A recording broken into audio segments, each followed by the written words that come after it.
शिवलिंग क्या है? शून्य आकाश, अनंत, ब्रह्मांड और निराकार परम पुरुष का प्रतीक होने से इसे लिंग कहा गया है। स्कंद पुराण में कहा है कि आकाश स्वयं लिंग है। शिवलिंग का अर्थ अनंत भी होता है, अर्थात जिसका कोई अंत नहीं है न ही शुरुआत। शिवलिंग को लिंगा, पार्थिवलिंग, लिंगम या शिवालिंगम भी कहते हैं। यह भगवान शिव का प्रतिमा विहीन चिन्ह है। यह प्राकृतिक रूप से स्वयंभू व अधिकतर शिव मंदिरों में स्थापित होता है। शिवलिंग को सामान्यतः गोलाकार मूर्तितल पर खड़ा दिखाया जाता है, जिसे पीठम या पीठ कहते हैं। लिंगायत मत के अनुयायी इष्टलिंग नामक शिवलिंग पहनते हैं। कुछ व्यक्ति शिवलिंग को जन्नेंद्रिय का प्रतीक मानते हैं और कहते हैं कि शिवलिंग लिंग और योनि का प्रतीक है। तो चलिए मित्रों, शिवलिंग के इस रहस्य को जानने का प्रयास करते हैं और आपसे निवेदन है कि वीडियो को अंत तक जरूर देखें। शिवलिंग का अर्थ संस्कृत में चिन्ह या प्रतीक होता है। पुरुषलिंग का अर्थ हुआ पुरुष का प्रतीक, इसी प्रकार स्त्रीलिंग का अर्थ हुआ स्त्री का प्रतीक और नपुंसकलिंग का अर्थ हुआ नपुंसक का प्रतीक। तो इस प्रकार शिवलिंग का अर्थ हुआ शिव का प्रतीक। शैव सिद्धांत, जो शैव संप्रदाय की प्रमुख परंपराओं में से एक है, उसमें भगवान शिव की 3 परिपूर्णताएं पर शिव, पराशक्ति और परमेश्वर बताई गई हैं। शिवलिंग का ऊपरी अंडाकार भाग पर शिव का प्रतिनिधित्व करता है व निचला हिस्सा यानी पीठम पराशक्ति का प्रतिनिधित्व करता है। पर शिव परिपूर्णता में मानव समझ और समस्त विशेषताओं से परे एक परम वास्तविकता है। इस परिपूर्णता में भगवान शिव निराकार, शाश्वत और असीम है। पराशक्ति परिपूर्णता में सर्वव्यापी, शुद्ध चेतना, शक्ति और मौलिक पदार्थ के रूप में मौजूद है। पराशक्ति परिपूर्णता में भगवान शिव का आकार है, परंतु परशिव परिपूर्णता में वे निराकार हैं। शिवलिंग भगवान शिव की निराकार सर्वव्यापी वास्तविकता को दर्शाता है। भगवान शिव का प्रतीक शिवलिंग सर्वशक्तिमान निराकार प्रभु की याद दिलाता है। शैव हिंदू संप्रदाय के मंदिरों में शिवलिंग बेलनाकार स्तंभ के रूप में होता है।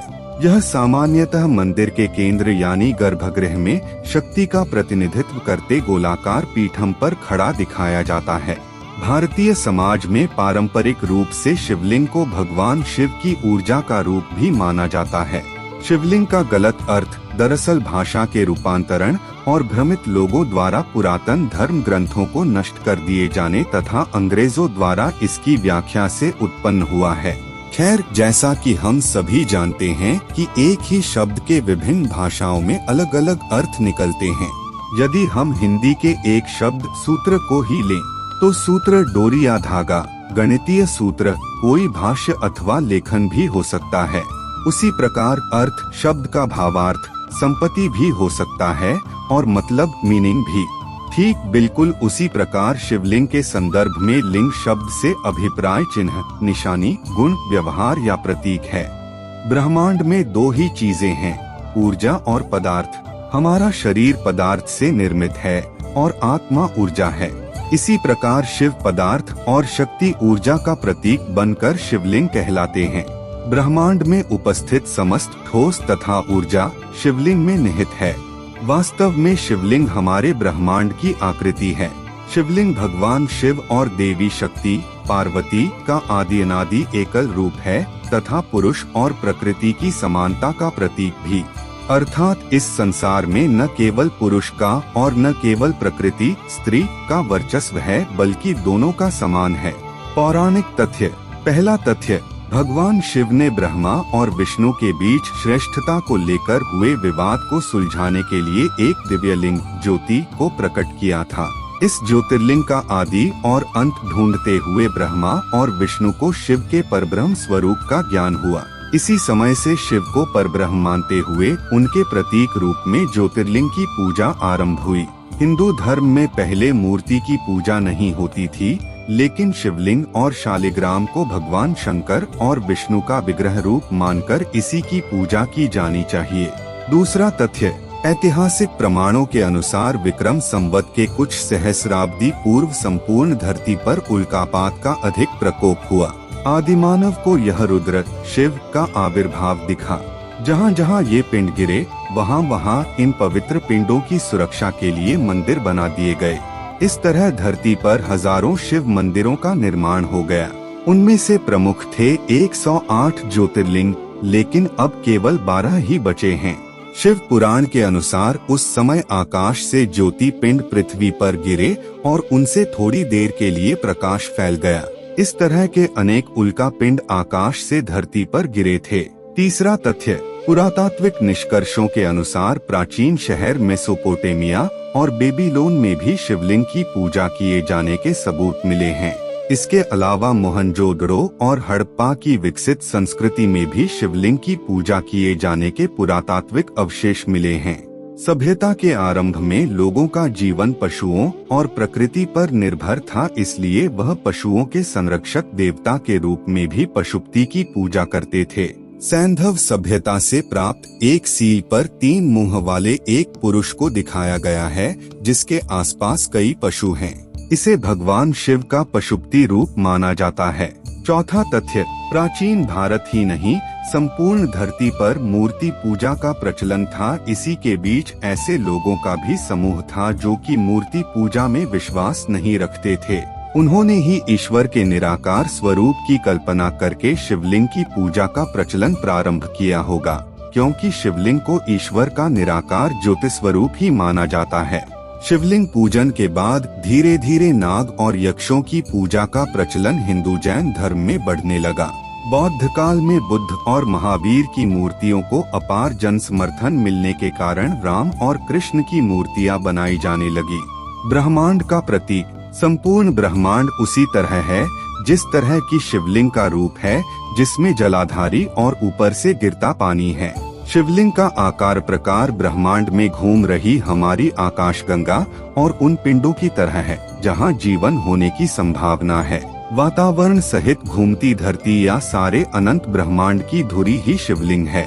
वायु पुराण के अनुसार प्रलय काल में समस्त सृष्टि जिसमें लीन हो जाती है और पुनः सृष्टि काल में जिससे सृष्टि प्रकट होती है, उसे शिवलिंग कहते हैं। इस प्रकार विश्व की संपूर्ण ऊर्जा ही शिवलिंग की प्रतीक है। वस्तुतः यह संपूर्ण सृष्टि बिंदुनाद स्वरूप है।